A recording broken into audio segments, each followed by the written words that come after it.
Ayan, international credit card calling, sabi. International credit card calling. So, it's a payphone from PLDT. Nagkuan ko, no?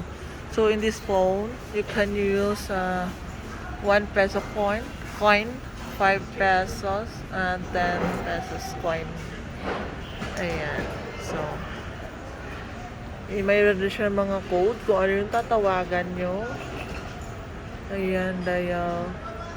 Ano siya pala, PLDT sa PLDT, baka naman. Kapal ka. So, ayun na siya, ilagay ito lang.